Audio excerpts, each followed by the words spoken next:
জাগিৰোড সমষ্টিৰ পশ্চিম মায়ং পঞ্চায়তৰ 30 গৰাকী কংগ্ৰেছ কৰ্মীয়ে আহি আমাৰ দলত যোগদান কৰিলে। আচলতে প্ৰায় দুমাহ ধৰি তেখেতলোকে আমাৰ লগত যোগাযোগ কৰি আছিলে। মই বিভিন্ন কামৰ ব্যস্ততাৰ বাবে সময় দিব পৰা নাছিলোঁ। আজি যোগদান কৰিবলৈ তেখেতলোক অহাত অত্যন্ত সুখী হৈছোঁ আৰু তেখেতলোক নিজ নিজ অঞ্চলত যথেষ্ট শক্তিশালী আৰু বহুদিন বহু কষ্টৰ মাজতো কংগ্ৰেছ দল ত্যাগ কৰা নাছিলে। কিন্তু এতিয়া কংগ্ৰেছ দলৰ কাৰ্য প্ৰণালীত তেখেতলোক অতিষ্ঠ হৈছে আৰু সেইকাৰণে বিজেপি দলত আহি যোগদান কৰিছে। মই কাৰোবাৰ ঘৰত বহি যোগদান কৰিবলৈ নাযাওঁ।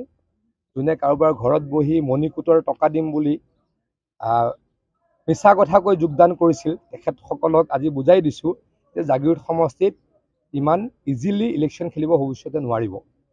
এই যোৱাবাৰ অহংকাৰ কৰা নাই, কোনোবা জিকিছে লাহৰীঘাটৰ ভোটত আৰু ঢিঙৰ ভোটত, ৰূপহীৰ ভোটত কোনোবা জিকিছে, চামগুৰিৰ ভোটত কোনোবা জিকিছে, কিন্তু জাগিৰোডত অতি বেয়াকৈ ধাৰাসায়ী হৈছিল। ৭৭,০০০ ভোটত জাগিৰোডত হাৰিছিল। তেতিয়াৰ পৰা এগৰাকী ব্যক্তিৰ মোৰ ওপৰত হিংসা, কিয় জাগিৰোডত ৭৭,০০০ ভোটত হাৰিম। গতিকে সেইগৰাকী ব্যক্তিক ক'ব খুজিছোঁ যে গড় হত্যা আপুনি ৰোধ কৰিব নোৱাৰিলে। আপোনাৰ বিৰুদ্ধে প্ৰসন্ন তৰুঙৰ হত্যাৰ অভিযোগ আছে। আপোনাৰ দিনত আপুনি যেতিয়া শক্তিমন্ত্ৰী আছিল, আপুনি য'ত হাৰি পেলাই নগাঁৱলৈকে পলাবলৈ বাধ্য হ'ল, সেই মাৰ্ঘেৰিটা সমষ্টিত মই সচক্ষুৰে দেখিছিলোঁ যে ইলেক্ট্ৰিক পোষ্ট নাছিল আপুনি শক্তিমন্ত্ৰী থকাৰ সময়ত, তেতিয়া বাঁহৰ খুঁটা আছিল। গতিকে আপুনি এগৰাকী ব্যৰ্থ মন্ত্ৰী, ব্যৰ্থ বিধায়ক, ব্যৰ্থ সাংসদ। গতিকে আপুনি মোৰ লগত বা আমাৰ সমষ্টিত আমাৰ দলৰ লগত কুচক্ৰান্ত কৰি ৰাজনীতি কৰি একো ফল নাপাব। আজিৰ এই ঘটনাই আপোনাক আমি প্ৰমাণ দেখুৱাইছোঁ। মই কোৰ্টত কেছ দি আছোঁ, আকৌ দিম।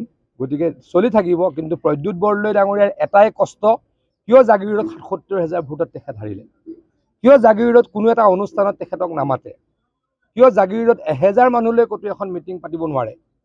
কাৰোবাৰ ঘৰত বহি 20টা মানুহ ফুচুলাই লৈ যায়, আকৌ আজি আহি আপোনালোকৰ আগত কৈ দিলে যে আমাৰ নামঘৰটোৰ, মন্দিৰটোৰ, মণিকূটটোৰ পইচা দিম বুলি কৈ ফাঁকি মাৰি লৈ গৈছিল। আৰু এগৰাকী ব্যক্তি যাক আমি 6 মাহৰ আগত পাৰ্টিৰ পৰা এক্সপেল কৰিছিলোঁ আমাৰ দলৰ বিৰুদ্ধে কাম কৰাৰ কাৰণে, তেওঁতো আমাৰ দলৰ ব্যক্তি নহয়। এতিয়া আমি দলৰ পৰা অব্যাহতি দিলোঁ বা এক্সপেল কৰিলোঁ, তেওঁ আমাৰ ব্যক্তি নেকি? কালিলৈকে যদি পষ্টত থাকিলে হয় তেওঁ বিজেপি হয়। আমি 6 মাহৰ আগত তেখেতক আমাৰ দলৰ পৰা অব্যাহতি দিছোঁ। গতিকে কুচক্ৰান্ত কৰি লাভ নাই। ৰাইজৰ কাৰণে কাম কৰিছোঁ, ৰাইজৰ লগত আছোঁ। গতিকে আমাক ইয়াতে ভগৱানৰ আশীৰ্বাদত একো কৰিব নোৱাৰে। এইবছৰ ৭৭,০০০ ভোটত হৰুৱাইছোঁ, ভগৱানৰ আশীৰ্বাদত অহাবাৰ ৯০,০০০ ভোটত হৰুৱাম।